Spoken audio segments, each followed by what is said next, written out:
स्वागत करते हैं बड़ी खबर के साथ। हरियाणा के फरीदाबाद में 2 दिवसीय चिंतन शिविर शुरू हो गया है। सूरजकुंड में हो रहे इस चिंतन शिविर में केंद्रीय गृह मंत्री अमित शाह भी शामिल हुए। अमित शाह ने सभी राज्यों के गृह मंत्रियों के साथ बैठक की है। 2 दिनों तक चलने वाली इस बैठक का मकसद क्या है वो भी जान लीजिए। तो क्या है उद्देश्य इस मीटिंग का? भारत को विकसित देश बनाना, आंतरिक सुरक्षा पर काम करना और महिला सुरक्षा के लिए काम करना। साइबर सुरक्षा पर मंथन करना, शत्रु संपत्ति के मुद्दे पर चर्चा करना, मादक पदार्थों की तस्करी पर रोक लगाना, ये भी मकसद है।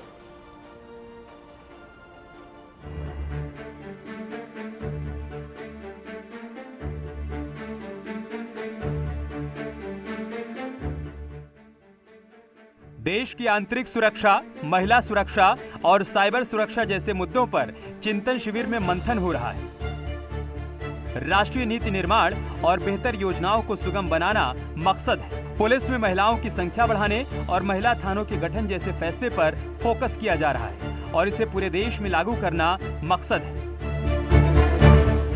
जिसके लिए हरियाणा के फरीदाबाद में 2 दिवसीय चिंतन शिविर का आयोजन किया गया।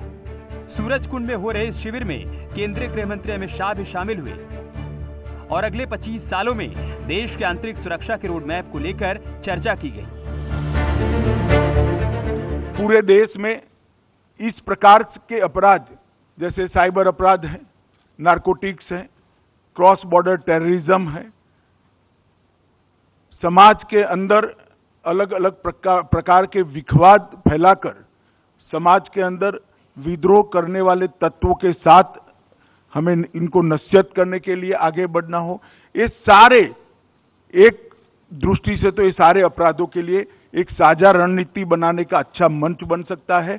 दूसरी ओर सभी राज्यों ने जो लॉ एंड ऑर्डर, राज्य के लॉ एंड ऑर्डर के लिए गुड प्रैक्टिसेस, बेस्ट प्रैक्टिसेस यहाँ पर अपने अपने राज्य में इजाद की है, जिसका इन्होंने जमीन पर इस चीज को उतारा है, उसका एक्सचेंज का भी इस प्रकार का चिंतन शिविर बहुत अच्छा माध्यम हो सकता है। चिंतन शिविर में अमित शाह ने बड़ा ऐलान करते हुए कहा कि साल 2024 तक हर राज्य में एनआईए शाखाएं स्थापित करने का फैसला किया गया है। उन्होंने आगे कहा कि जम्मू और कश्मीर में अनुच्छेद 370 खत्म होने के बाद आतंकी गतिविधियों में 34% की कमी आई है।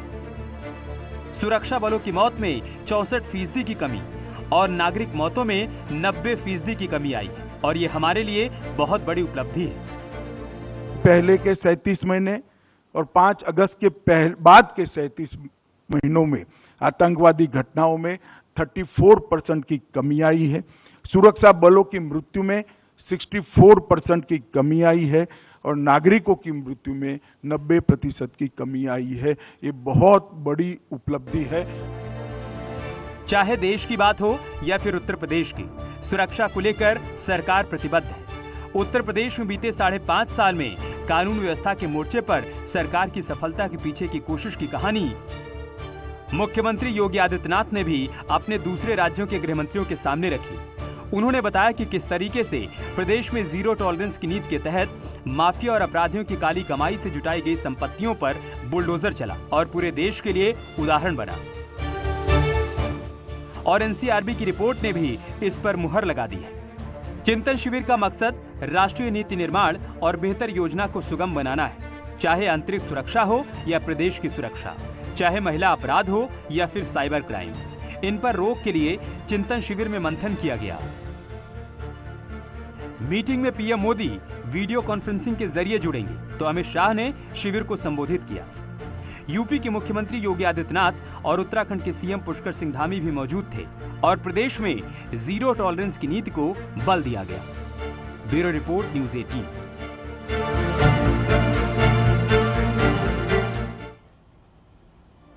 इस चिंतन शिविर में क्राइम कंट्रोल, साइबर सुरक्षा, महिला सुरक्षा के मुद्दे पर चर्चा की गई, जिसमें योगी मॉडल को हिट बताया गया।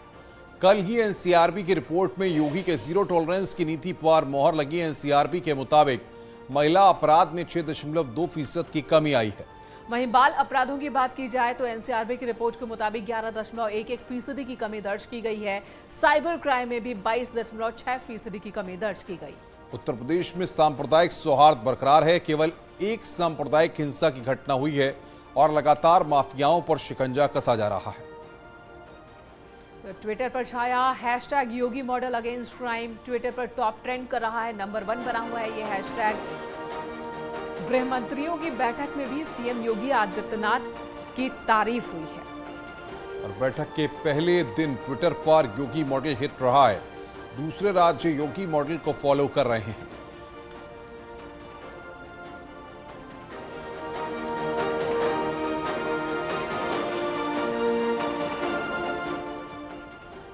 आगे बढ़ते हैं। भड़काऊ भाषण देने के मामले में समाजवादी पार्टी के नेता आजम खान को कोर्ट ने 3 साल की सजा और 25,000 रुपए का जुर्माना लगाया है। हालांकि सजा सुनाए जाने के बाद कोर्ट ने आजम खान को जमानत भी दे दी। 2019 के लोकसभा चुनाव में आजम खान ने पीएम मोदी, मुख्यमंत्री योगी आदित्यनाथ और तत्कालीन जिलाधिकारी अंजनेय कुमार सिंह को लेकर भड़काऊ भाषण दिया था। और इसी मामले में आजम के खिलाफ एमपी एमएलए कोर्ट ने सजा का ऐलान किया है। तो आजम खान को 3 साल की सजा सुनाई गई है। 25,000 रुपए का जुर्माना भी लगाया गया है। हेट स्पीच का ये मामला है। 3 धाराओं में केस दर्ज था और उसी में आज ये ऐलान हुआ। धार्मिक भावनाएं भड़काने का भी आरोप है। नफरत फैलाने की कोशिश का आरोप है। दंगा भड़काने की कोशिश। कोर्ट ने क्या दोषी माना? हाँ, दोषी माना। आप देख सकते हैं, आप अपना डेजिग्नेशन बताइए। अच्छा, आप अपना मैं एडवोकेट हूँ, संदीप सक्सेना। अच्छा संजीव जी, कोर्ट में क्या हुआ अभी? कुछ नहीं, बस उन्हें दोष सिद्ध हो गया है, जो मैं तीनों धाराओं में। कोर्ट ने आजम को दोषी करार दिया था, लेकिन सजा का ऐलान बाकी था। कोर्ट का फैसला आते ही रामपुर पुलिस एक्शन में आ गई, ना हो पाए। कोर्ट परिसर है, उसकी सुरक्षा को भी चाक चौबंद कर दिया गया है। मैं आपको तस्वीरों में दिखा सकता हूं, ये वही कोर्ट रूम है जहां एमपी एमएलए कोर्ट लगता है। और यहां देख सकते हैं दर्जनों की संख्या में यहां सिपाही मौजूद हैं। कुछ सिपाही अंदर मौजूद है, कुछ कोर्ट रूम के अंदर मौजूद है। और ये वो गेट है जहां कोर्ट परिसर के बाहर यहां पर सिपाही और दरोगा लगाए गए हैं। कुछ सर्कल ऑफिसर्स को यहाँ ड्यूटी पर लगाया गया है। दरअसल रामपुर के मिलक थाने में आजम खान के खिलाफ एफआईआर दर्ज की गई थी, जिसमें आजम खान पर आरोप लगाए गए थे कि आजम खान ने 2019 चुनाव में हिट। जज ने सजा का ऐलान करते हुए कहा, आजम खान को 3 साल की सजा सुनाई जाती है। तीनों धाराओं में 25,000 का जुर्माना लगाया जाता है। 2019 से जो ये मामला चल रहा था, इस मामले में आजम खान दोषी थे और आज इसमें ऐतिहासिक फैसला आया है। उस फैसले के आधार पर आज कोर्ट ने उनको 3 साल की सजा और 25,000 रुपए जुर्माना उसमें डाला गया है। क्या नजीर बनेगा ये फैसला हेड स्पीकर्स के लिए? ये फैसला देश में ऐतिहासिक फैसला रहेगा और आने वाले समय में कम से कम कोई भी नेता बोलने से पहले 100 बार सोचेगा। आप देख रहे हैं यहाँ पर हिंदू, मुसलमान, सिख, ईसाई सब आज इस फैसले के इंतजार में थे और सब बहुत खुश हैं। कोर्ट से सजा का ऐलान होते ही आजम खान और उनके बेटे अब्दुल्ला आजम के चेहरे पर निराशा छा गई। बेल उसमें मैंडेटरी प्रोविजन है, उस बिना पर बेल पर हूँ, लेकिन मैं इंसाफ का कायल हूँ। इस फैसले ने आजम के सियासी करियर पर सवाल निशान लगा दिया है। निखिल अग्रवाल, न्यूज़ 18, रामपुर।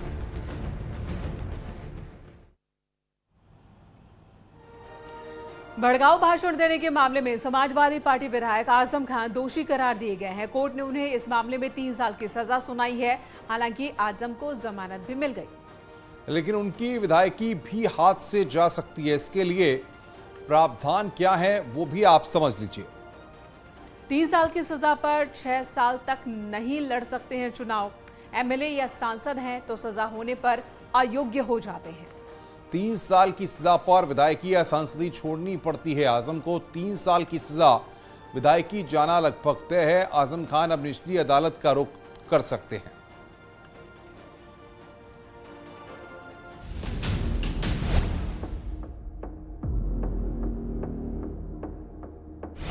गौर से देखिए इन तस्वीरों को।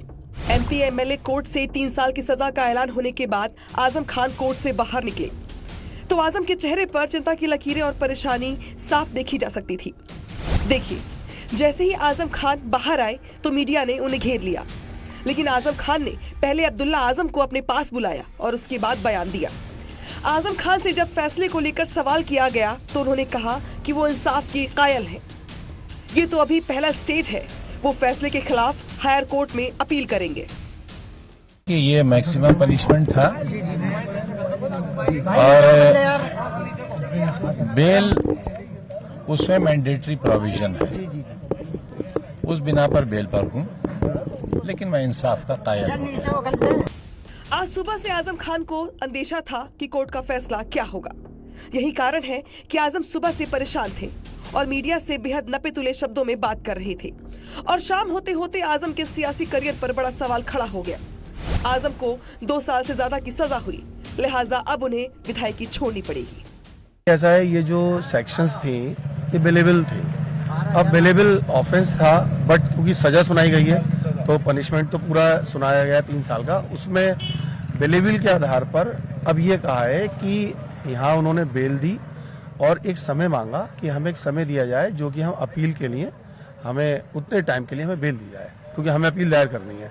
बेलेबल ऑफेंस था, अपील का समय मिल गया और उन्हें यहाँ से छोड़ दिया। वकील साहब, पूरे समय आप कोर्ट के अंदर थे। अब जो विधायकी है, रामपुर के विधायक इस समय आजम खान है, अब विधायकी पर स्पष्ट हो गया है क्योंकि 3 साल की सजा है, विधायक तो नहीं रहेंगे।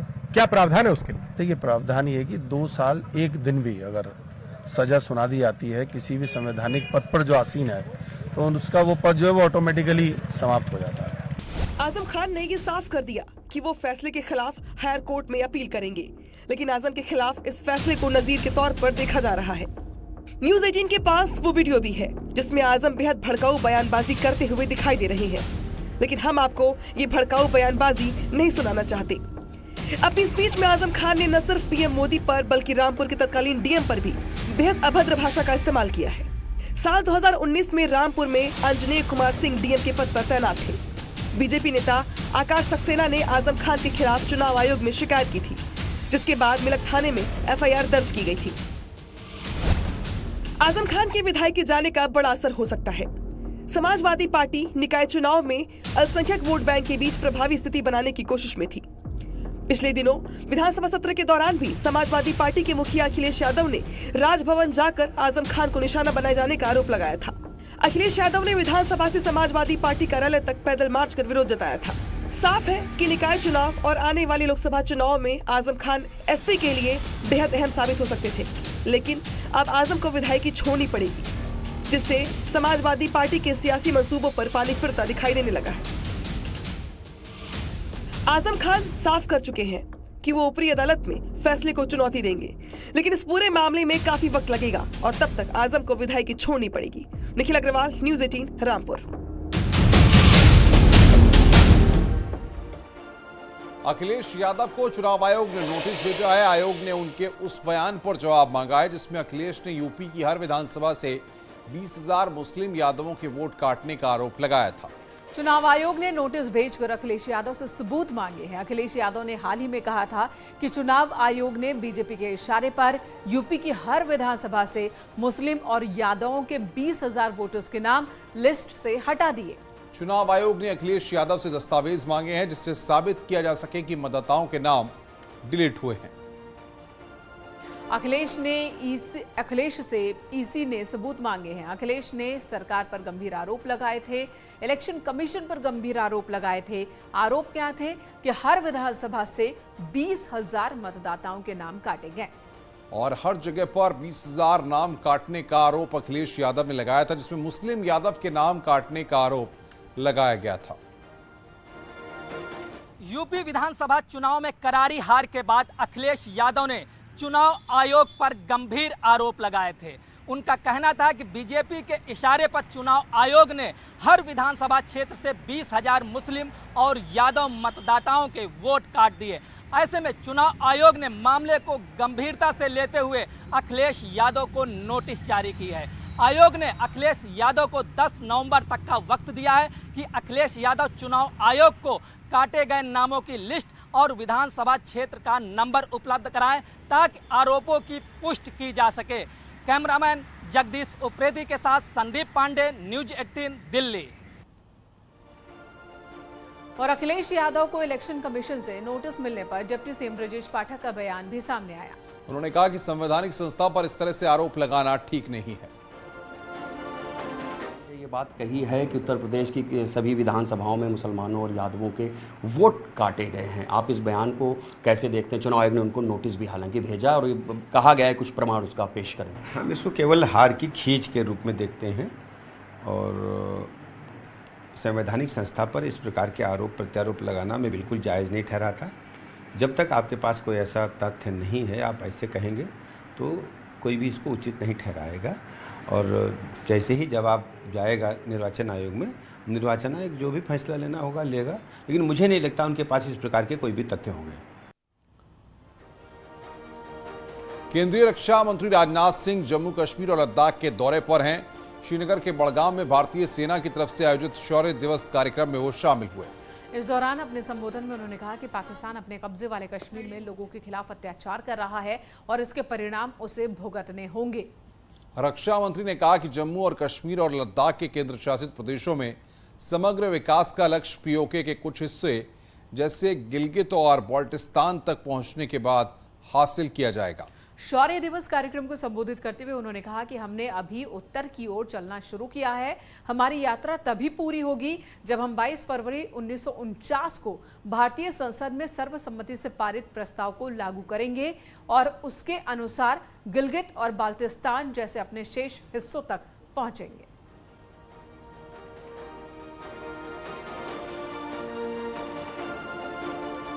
अभी तो हमने इस इलाके के डेवलपमेंट का आगाज भर किया है।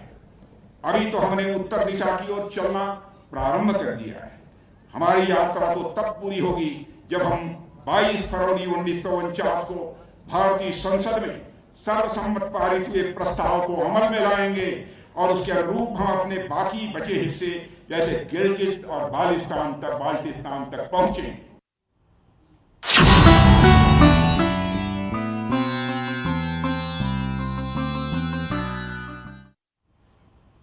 बाबा केदार और यमुनोत्री के कपाट आज बंद हो गए। पूरे रीत रिवाज के साथ बाबा की पूजा अर्चना की गई और फिर बाबा केदार की डोली ऊखीमठ के लिए रवाना हुई।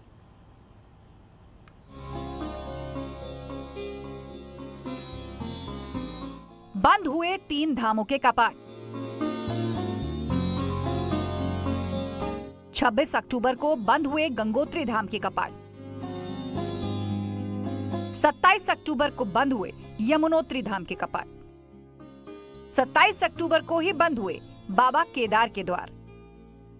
अक्षय तृतीया के मौके पर 3 मई 2022 को 4 धाम यात्रा की शुरुआत हुई और अब शीतकाल के लिए चारों धामों के कपाट बंद हो रहे हैं।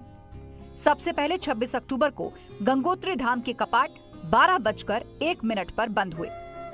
फिर 27 अक्टूबर को सुबह 8 बजे के बाद बाबा केदार के कपाट बंद हुए और इसके बाद भगवान केदार की डोली ऊखीमठ स्थित ओंकारेश्वर मंदिर के लिए रवाना हो गई। वहीं बाबा की पंचमुखी डोली आज फाटा में रात्रि विश्राम करेगी और कल गुप्तकाशी के विश्वनाथ मंदिर में डोली का रात्रि विश्राम होगा। वहां से 29 अक्टूबर को पंच केदार गद्दी स्थल ओंकारेश्वर मंदिर ऊखीमठ पहुंचेगी बाबा की डोली, जहां ओंकारेश्वर मंदिर में ही बाबा के शीतकाल में दर्शन हो सकेंगे। अब अगले 6 महीने तक तो दर्शन हो ही नहीं पाएगा। हमारा भी फर्स्ट टाइम था, बहुत बढ़िया रहा, बहुत अच्छा सफर था, बहुत जय बोले। ऋषिकेश से आए और आपकी जटाएं भी मुझे बहुत खूबसूरत नजर आ रही हैं। धन्यवाद। कितना टाइम लगा इनमें? ये मैं लगवा रखे हैं। अच्छा, लगवाए हुए हैं आपने। ये बताइए, बाबा केदार के दर्शन करके और अब तो 6 महीने तक दर्शन हो नहीं पाएंगे, तो अभी डोली भी यहाँ से चली गई है, अब आप लोगों का क्या प्लान है? हम लोग अभी पहले थोड़ी वीडियो शूट्स करेंगे अपना काम करके, फिर हम लोग नीचे जाएंगे। नीचे चले जाएंगे। तो डोली के साथ नहीं गए आप लोग? हम लोग पैदल नहीं, मतलब मम्मा और दीदी हैं तो वो लोग पैदल, हम लोग तो चले जाएंगे और कुछ नहीं है। अभी देखते हैं हम लोग कैसे। अच्छा, और आप तो काफी टिकटॉक्स भी बनाती हैं, आपके वीडियोस भी हमने देखे हैं। ये बताइए, इस बार क्या कुछ प्लान है? प्लान तो बहुत कुछ है इस बार। अभी ऐसा था कि लास्ट डे आए तो दर्शन होंगे नहीं होंगे, बट हाँ डोली देख ली, बहुत अच्छी बात है। ये कह रहे हैं कि पैदल चलकर आए। कहाँ से आए हैं? पैदल चल? दिल्ली से पैदल चल के आए जी। पूरा यहाँ तक? पूरे भारतवर्ष की पैदल यात्रा के लिए। अच्छा, यहाँ आने में कितने दिन लग गए? मुझे तो यहाँ मतलब ऋषिकेश से आने में 3 तारीख से अभी तक समझ लीजिए, तो 1 महीना समझ लीजिए। अच्छा, तो हर जगह जाते हैं आप ऐसे? पूरे भारत घूम रहा हूँ मैं पैदल। अच्छा। यमुनोत्री धाम के कपाट भी 27 अक्टूबर को अभिजीत मुहूर्त में दोपहर को बंद हुए। अब अगले 6 महीने तक मां गंगा, मां यमुना और बाबा केदार शीतकालीन प्रवास पर रहेंगे। कपाट बंद होने से पहले तीर्थ पुरोहितों ने विधि विधान से पूजा अर्चना संपन्न करवाई। इस बार 4 धाम यात्रा पर रिकॉर्ड संख्या में श्रद्धालु आए। बाबा केदार के सबसे बड़े भक्त प्रधानमंत्री मोदी ने 6वीं बार केदारनाथ के दर्शन किए। 21 अक्टूबर को पीएम मोदी बाबा केदार के दर पहुंचे, उनका अभिषेक किया और निर्माण कार्यों का जायजा लिया। पीएम ने अपने इस दौरे के दौरान सोनप्रयाग केदारनाथ रोपवे का शिलान्यास भी किया। 3 धामों के कपाट बंद हो चुके हैं। अब 19 नवंबर को बद्री विशाल के कपाट बंद होने के साथ ही इस साल की 4 धाम यात्रा संपन्न हो जाएगी, जिसके बाद 4 धाम यात्रा पर जाने की चाहत रखने वाले श्रद्धालुओं को शीतकाल के समाप्त होने का इंतजार करना होगा। बलबीर परमार, न्यूज़ 18, उत्तरकाशी।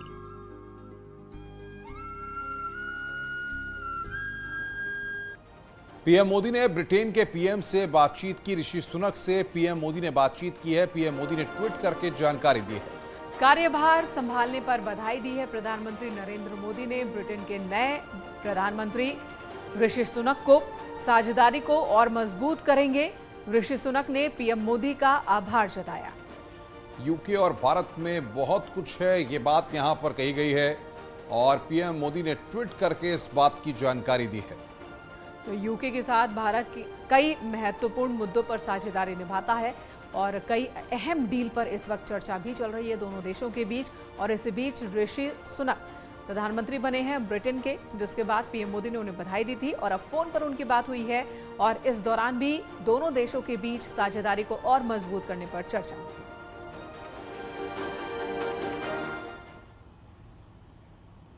रुक रहे हैं यहां पर एक छोटे से ब्रेक के लिए।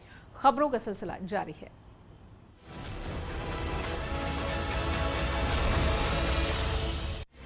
हेडलाइंस प्रेजेंटेड बाय पेट सफा आयुर्वेदिक चूर्ण।